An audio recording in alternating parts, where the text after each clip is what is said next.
এটা একটা ক্রাইসিস। আমরা আগেই বলেছি যে এটা আমাদের সরকারের তৈরি নয়। আমার এত সময় নাও লাগতে পারে, তাহলে তো আরো বেশি সবাই ভালো হবে। সময় চেয়ে নেয়, আমি কিন্তু সময় অনেক সময় ফিরিয়ে দিই।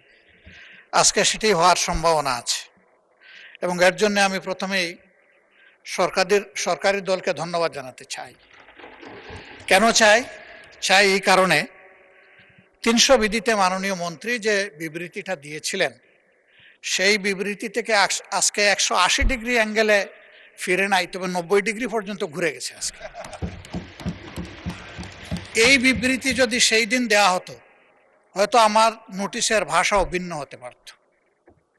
সেদিন কিন্তু এমনভাবে বিবৃতিটা আমাদের সামনে এসেছিল যে বাংলাদেশে আসলে জ্বালানির, আমি শুধু তেল বলবো না, জ্বালানির কোনো সংকট নাই, বরঞ্চ আগের চাইতে সরবরাহ বেশি, সেল বেশি।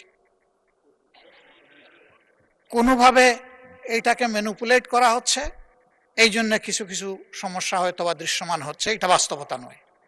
সেদিনকার যদি আমি বিবৃতির সেন্স বুঝে থাকি, আমার কাছে এটাই মনে হয়েছিল। ইতিমধ্যে একজন আলোচনায় বলেছেন যে একজনকে গাড়ি চাপা দিয়ে মারা হয়েছে, আরো 3 জন কৃষক কিন্তু এই 2 লিটার 4 লিটার তেল সংগ্রহ করতে এসে হিট স্ট্রোকে মারা গেছে। আমি তাদের সকলের আত্মার মাগফিরাত কামনা করি।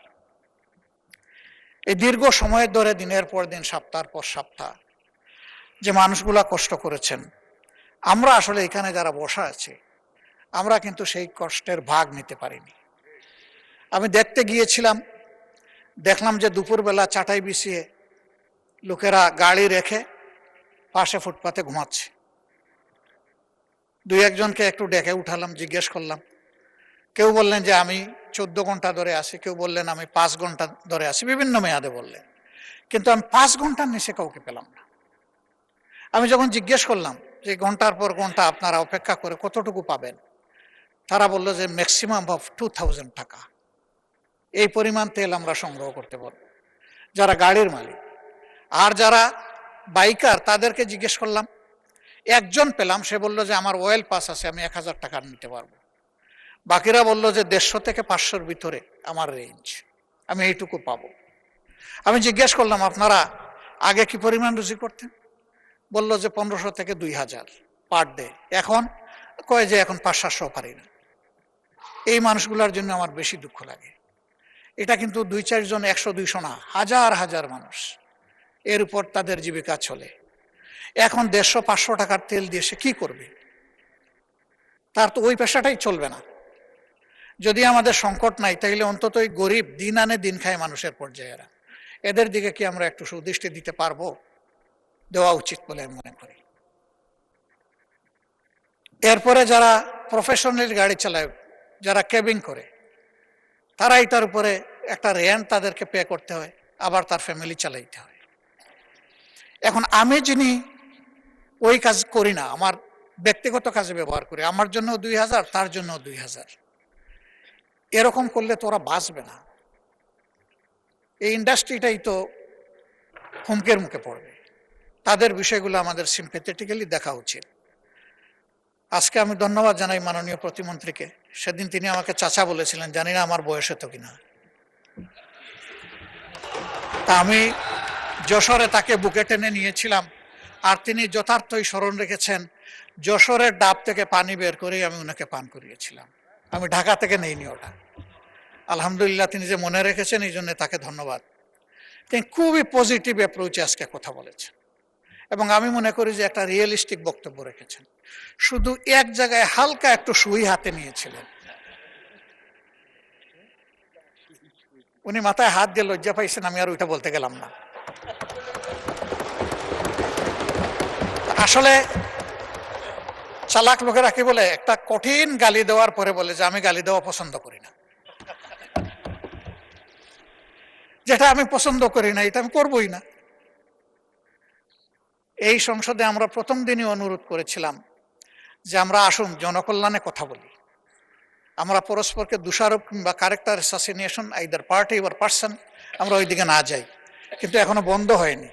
মাত্রা বোধহয় কিছু কমে এসেছে, ঠিক 8 মাত্রার ভূমিকম্প না, কিন্তু 4-5 মাত্রায় এখনো কিন্তু ভাইব্রেট করতেছে। এগুলো বন্ধ হওয়া উচিত।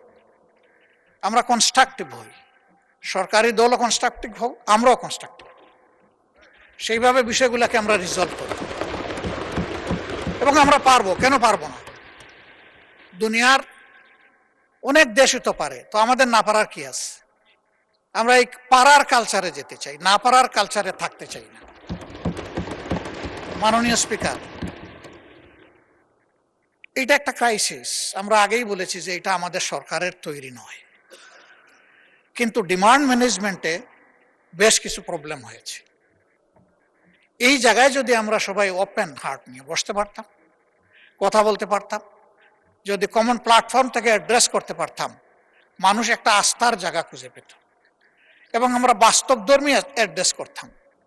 আমি মনে করি আজকে যেটা প্রতিমন্ত্রী মহোদয় বলেছেন যে সঙ্গত কারণেই কিছু রেশনিং করা হয়েছে সতর্কতার জন্য, দ্যাট ইজ গুড।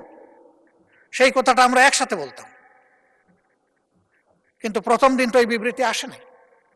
প্রথম দিন এসেছে অন্যরকম। অলরেডি আমার কলিগ বলেছেন, আমরা পাম্পে গিয়েছি, জিজ্ঞেস করেছি যে আপনারা জ্বালানি আগের চাইতে বেশি বিক্রি করছেন। কই মোটেই না, পাই 1/3 বিক্রি করবো কেমনে বেশি, আমরা যা পাই তাই আমরা বিক্রি করি। তবে কিছু অসৎ লোক সবসময় সুযোগ নেয়। এই ধরনের পরিস্থিতি যখন আসে, ওরা সুযোগের অপেক্ষায় একদম খাপ ধরে বসে থাকে। আমি বলবো সেই লোক আমি হলে আমাকে ছাড় দেবেন না। জাতির স্বার্থে আমি হইলে আমাকে ধরুন, পাকড়াও করুন, বরঞ্চ সাধারণ মানুষের চাইতে আমাকে আরো বেশি করে এক্সপোজ করে দেন। যারা অসৎ তারা কোনো দলের হতে পারে না, এরা দলের সুযোগ নেয়, সুবিধা নেয়, কিন্তু দল যদি বিপদে পড়ে ওই সবার আগে পালাবে। এই সমস্ত সুযোগ সন্ধানীদেরকে সামান্য কোনো অ্যালাউন্স দেওয়া উচিত নয়। আমার 2 নম্বর অনুরোধ, যে এই হাউসে বসে আমরা যে কথাগুলো বলবো, এটা কিন্তু হাউসের এই প্যারাডাইমের ভিতরে থাকছে না, গোটা দুনিয়ায় চলে যাচ্ছে এটা। সুতরাং এই কথার ওয়েটেজ থাকতে হবে, কথাগুলো অথেন্টিক হতে হবে, সত্য তথ্য নির্ভরশীল হতে হবে এবং দায়িত্ব নিয়ে কথা বলতে হবে। আজকে একটা বললাম, কালকে আরেকটা বললাম, জনগণ আমাদের কথা বিশ্বাস করবে না। একই সাবজেক্টের উপরে কথার যেন ধারাবাহিকতা থাকে আর ময়দানে যেন তার ইমপ্লিকেশন থাকে। এই দুইটা যখন জনগণ খুঁজে পাবে, তখন আমাদের কোনো স্টেটমেন্ট করারও দরকার পড়বে না। প্রত্যেকের বিবেক আছে। আমরা জ্বালানির ক্ষেত্রে শুধু তেল গ্যাসের চিন্তা করছি, কেন আমরা ডাইভার্সিটি নিয়ে চিন্তা করব না? কেন আমাদের জাতির একটা শর্ট টার্ম, মিড টার্ম এবং লং টার্ম একটা স্ট্র্যাটেজি থাকবে না এনার্জি জেনারেট করার ব্যাপারে? সেই বিষয়গুলো নিয়ে আমি মনে করি যে খোলামেলা আলোচনা আমাদের এখানেও হতে পারে, আবার এখান থেকে গঠিত কোনো কমিটির মাধ্যমেও হতে পারে।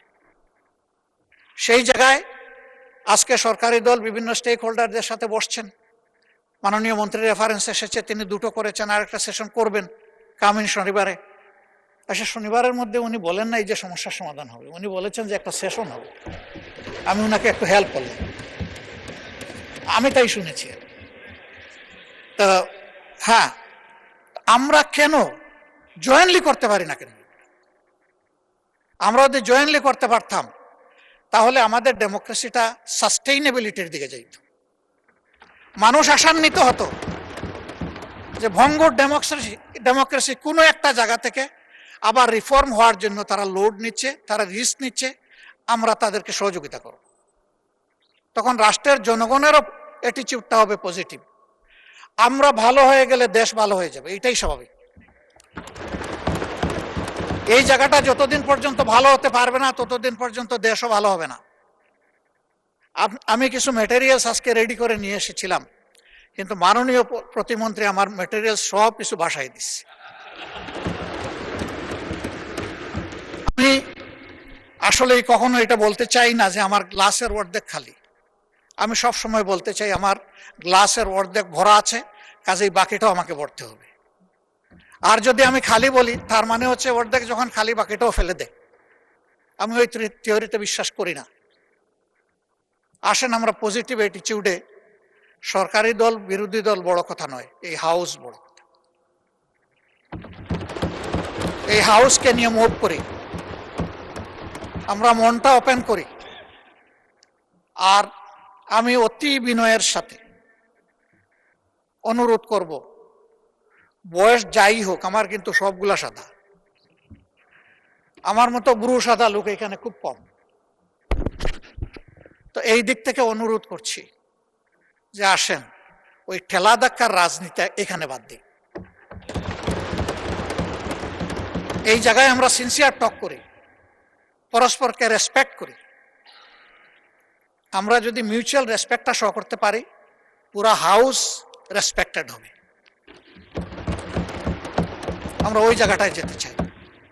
উস্কানি আমাদেরকে দেয় অনেকে, এই গরম কাণ্ড ঘটান, ওইটা ঘটান, ওইটা ঘটান, আপনারা কি বিরোধী দল হইলেন। তাই আমি বলি যে ভাই, আমার তো যোগ্যতার পুঁজি এতটুকুই, আপনার পুঁজি দিয়ে যদি একটু সাহায্য করতেন। আল্লাহ আমাকে যে মুখ দিয়েছেন, আপনার দুটি ঠোঁট, তাইলে আমার এখানে জোড়া দিয়ে দেন, আমি আপনার ভাষায় কথা বলবো। আমি তো আল্লাহর দেওয়া, আমার জিহ্বা, আমার ঠোঁটের ভাষায় আমি কথা বলবো, যেটা আল্লাহ আমাকে দিয়েছে। তা আমি সবাইকে অনুরোধ করব যে আমরা রংপুরের ঝাঁঝালো মরিচের কথা ভুলে যাই, আসুন সুন্দরবনের মদিটা একটু আমরা ঠোঁটে লাগাই। আমরা পারবো, ইনশাল্লাহ আমরা পারবো। কেন পারবো না? শুধু একটা গুড ইন্টেনশন লাগবে আমাদের, এই জাতিকে আমরা বিল্ড আপ করবো। আমি প্রথম দিনই বলেছিলাম যে এই চেয়ারে বসা লোকগুলো এখন ওই চেয়ারে, আবার দুই দিকের চেয়ারে বসা অনেকে এখানে নাই। আমরা কোথায় থাকবো জানি না, আমাদের জেনারেশন থাকবে, আমাদের প্রিয় দেশ থাকবে। আসুন না একটা ভালো প্ল্যাটফর্ম দিয়ে যাই। এখন মরতে পারি, এই জায়গায় পড়ে যেতে পারি। 19 জুলাই 2024 তো পড়ে গেছিলাম, 24 না 25-এ। সেই পড়া থেকে অনেকে উঠে আসে না। আল্লাহ আমাকে জীবন দিয়েছেন, আবার নিয়ে যেতে পারে। হয়তো সংসদ প্লাজায় কালকে আমার জন্য আপনাদের দাঁড়ানো লাগতে পারে, কিন্তু একটু শান্তি নিয়ে মরি, যে দেশের জন্য ভালো কিছু করে যেতে পারলাম সবাই মিলে। আমাদের অ্যানসিস্টরস যারা ছিলেন, যেটুকু অ্যাটমসফিয়ার তারা আমাদেরকে দিয়ে গিয়েছেন, আমাদের সাকসেসরদের মিনিমাম এইটুকু আমাদের কাছে পাওনা। কিন্তু আমাদের সমাজ ওই জায়গায় নেই। আমরা আমাদের বেজ লাইনে আগে যাই, তারপরে ইনশাল্লাহ হিমালয়ের চূড়ায় আমরা আস্তে আস্তে উঠবো। আমরা পারবো ইনশাল্লাহ, না পারার কোনো কারণ নেই।